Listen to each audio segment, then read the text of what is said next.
I used to believe in rules, that if you followed them, life would make room for you. I was wrong. This isn't just a story about a missed event. It's a story about a system built to leave people like me behind. And what happens when you finally stop waiting for permission? Growing up, I wasn't the kid who caused problems. I was the one who cleaned them up. My mom used to say I was the easy one. Translation: the one who didn't ask for much and knew better than to speak up when things felt unfair. My brother and sister were born 2 years apart, planned, perfect, like a matched set. I came 5 years later, during what my dad once joked was their chaotic phase. No one ever said I was a mistake, but no one really made space for me either. When I turned 18, I didn't get a graduation party. I got a list of chores to do before my sister's engagement dinner. When my siblings left for college, my parents helped them pack. When I left for the police academy, they forgot what day I moved out. But still, I showed up. Holidays, birthdays, family cookouts, I brought desserts. I offered to help clean. I texted first. I RSVP'd. I made room for people who never seemed to make room for me. And when I had my son, Eli, I told myself things would change, that maybe becoming a mother would finally make me a daughter worth including. It didn't. But I tried anyway. I wanted Eli to know his family. I didn't want him to grow up thinking love was a prize you had to earn by being convenient. So I took the pictures, sent the updates, brought him to family dinners where he was the only one under 10, and still smiled through every second. He never noticed how often he was left out of group texts, how nobody ever asked what he wanted to do, but I did.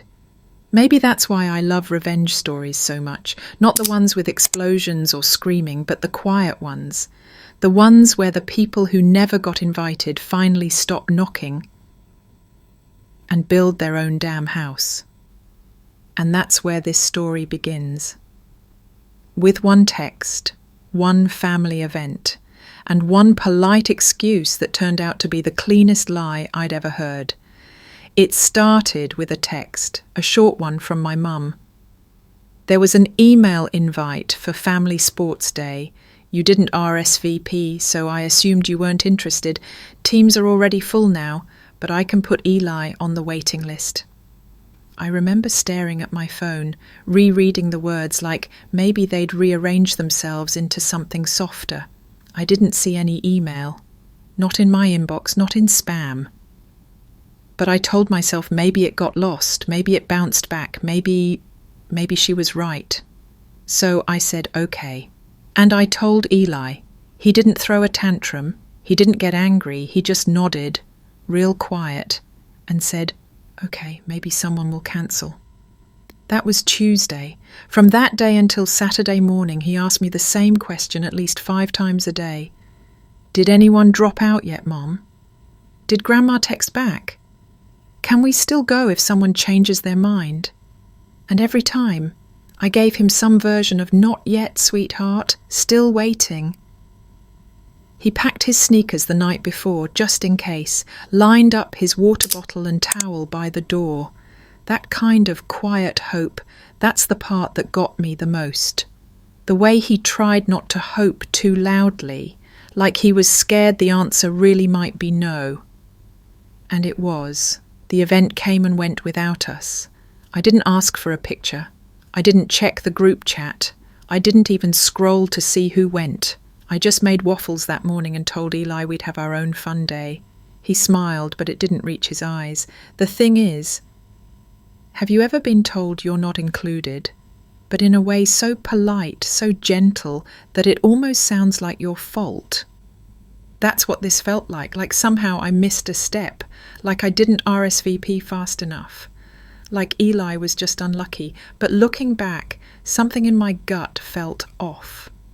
And here's where I want to ask you, have you ever been left out of something important, subtly, silently, and made to feel like it was your own doing? If you have, you already know that kind of exclusion doesn't shout, it whispers, and it lingers. Because it's not just the missing out, it's the doubt it plants. Am I overreacting? Did I read it wrong? Maybe I'm being too sensitive. And that's exactly what they count on. So when my cousin Kayla started gushing at school pickup about how amazing the event was, about how they just let people show up that morning and tossed the kids onto teams, something snapped. There wasn't a list. There was never a list, which meant all that time Eli waited. All those little moments he held on to hope, they were never real because the rules we were playing by didn't exist. Only the exclusion did. And for the first time in years, I didn't just feel hurt. I felt something sharper. I felt ready. I didn't sleep that night. I lay in bed staring at the ceiling, replaying every little detail. Eli packing his sneakers just in case. Him checking my phone screen over my shoulder. The way he smiled and said, "Okay," but didn't bounce like he usually does. And then Kayla's voice at school pickup, all casual and cheerful. Jonah just showed up the morning of. There wasn't really a list. Just showed up. Those 3 words cracked something open in me. Because I knew, deep down, I knew this wasn't a mistake, not some forgotten email or logistical slip-up. It was a decision. A quiet, deliberate one. And it wasn't the first. Growing up, I was always just a beat too late. The extra plate no one set. The birthday gift on the way that never came. The group picture I wasn't in because you left early, right? Except I didn't. I was always there, just never counted. I told myself it didn't matter, that being invisible was better than being a burden, that the rules my parents created were fair, even if they always seemed to work against me. My siblings got college tuition. I got a lecture about falling short by half a grade. They played cards on Sunday nights. I got told there weren't enough players for 5. They got space, voice, inclusion. I got, "We'll let you know if someone drops out." But this time it wasn't just me. It was Eli. And realizing that I had passed this ache down to him unknowingly, stupidly, felt like someone dropped a boulder in my chest. I'd built my entire adult life around order, law, structure. I joined law enforcement not because I loved the adrenaline, but because I needed a world where the rules actually meant something. Where justice wasn't a maybe. Where no one got left out just because they weren't someone's favourite. And yet, here I was. Watching my son sit on the sidelines of a game I should have fought harder to get him into, it broke something in me. But not in the way that makes you crumble. It broke the version of me that thought being patient would earn me space. It shattered the belief that if I was just good enough, quiet enough, helpful enough, they'd finally see me. And in the middle of that messy, restless night, I made a quiet promise. I will never again confuse silence with grace. And I will never let anyone tell my son he's not enough, especially not the people who once told me the same thing without saying it out loud. I didn't know exactly what I would do yet, but I knew one thing for certain. This wasn't going to end with another polite smile and a swallowed feeling. This time, I wasn't staying on the bench. I didn't scream. Didn't send angry texts, didn't write a Facebook manifesto or call a dramatic family meeting. Instead, I did what I do best. I stayed calm, quiet, watchful, because some things don't need to be burned down, they just need to be seen clearly for what they are. I started with my mother. I showed up at her house one evening like I was just passing by. She answered the door in her apron, holding a wooden spoon like she'd been in the middle of making soup and nostalgia. "Oh," she said, "this is a surprise." "There wasn't a list," I said. No preamble, no hello, just the truth. She blinked. "What are you talking about?" "You told me Eli was on a wait list, that the teams were full. But Kayla said kids were added that morning. There was never a list." She let out a light laugh, dry and papery. The kind you use when you're cornered but still trying to charm your way out. "Oh, honey, it was just a miscommunication. Things got hectic." "No," I said, voice flat. "You lied." That landed. She blinked again, slower this time. "I didn't want things to get messy. There were already so many kids, you know how it can be." "There were 124 people there," I replied. "Jonah joined the day of, Mindy's twins too, but not Eli. He was the only one who didn't make the cut." She looked away then, fiddling with her sleeve. "Well, I didn't realize you were that invested." I looked her straight in the eye. "I texted you 5 times. That was the end of that conversation. Next was my dad. He was in the garage, pretending to fix something he'd never actually fix. "She told me there was no space," I said. He didn't meet my eyes. "That's what she said to me too." "But you helped organize. You knew there was room." Long sigh. "We didn't want drama." "You knew Eli was waiting, every day, and you said nothing." He mumbled something about chairs and volunteers and walked away. I didn't follow. Then my sister, coffee shop, nice chairs, overpriced muffins. "You're really upset about this?" she said, laughing like it was cute. "I'm calm," I replied. "That's the part you should worry about." She rolled her eyes. "You always do this, make things bigger than they are. You knew he wasn't invited. You didn't say anything." Her smile froze. "Honestly, I didn't know what Mom told you." "But you knew he wasn't coming, and you let him think he might." That was all I needed.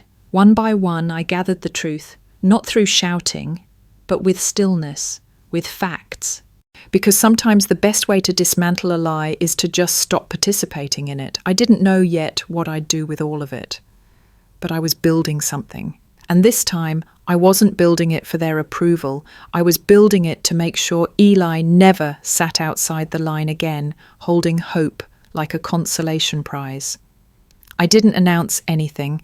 I just started a new group chat, titled it something simple, Family Sports Day, Everyone Welcome. Then I added every cousin, aunt, uncle, in-law, everyone except my parents, sister and brother. I dropped one message. I'm organising a new event. Everyone's invited, except the ones who made a child feel invisible. At first, silence. Then, one, I'm in, then another. Within hours, I had team captains, volunteers, someone's uncle with a bounce house, and an aunt offering to do snacks. Someone even offered to bring matching shirts. It spread like wildfire, but the good kind. Not drama, not revenge, just realignment. People quietly choosing sides without needing to say it out loud. 3 days before the event, my mum and sister showed up at school pickup. I saw them before they saw me, all pearls and nervous smiles. "Can we talk?" my mum asked. "Nope," I said.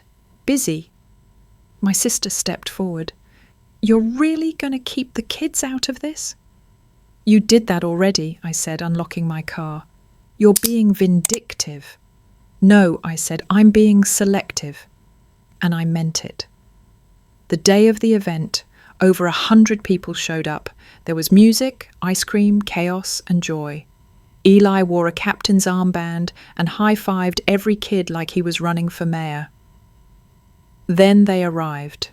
My parents, my siblings, the ones who didn't get an invite. No one greeted them, no one made space. Conversations died as they approached, then resumed without them. They tried to blend in. But it's hard to be invisible when you're used to controlling the room. Because sometimes the best way to dismantle a lie is to just... Eventually, they drifted toward the edge of the field, then quietly left. They didn't make a scene. But they didn't need to. The message was clear. This time, they were the ones watching from the sidelines. 3 days later, they showed up at my door. My mum, my dad, my sister. My brother didn't come, either too ashamed or too spineless. Honestly, I didn't care which.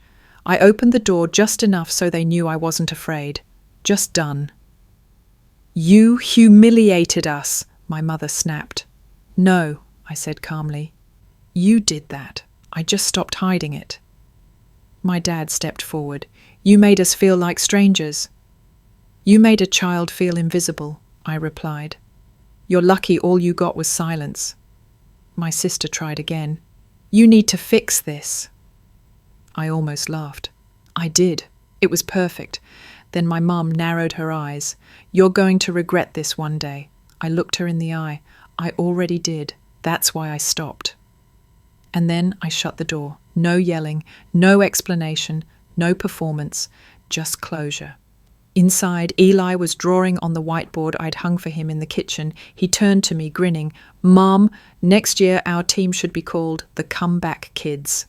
I smiled. Sounds like a plan. Because we were. And we already had. Looking back, I don't regret standing up for Eli or for myself. What I do regret is all the years I thought silence would buy me a place at their table. Turns out I was building my own. What about you? Have you ever had to draw a line, not out of anger, but to protect your peace? Let me know in the comments. I'd love to hear your story. And if this one hit close to home, don't forget to subscribe, because there are more revenge stories like this coming, but not the loud kind, the kind where healing sounds a lot like walking away.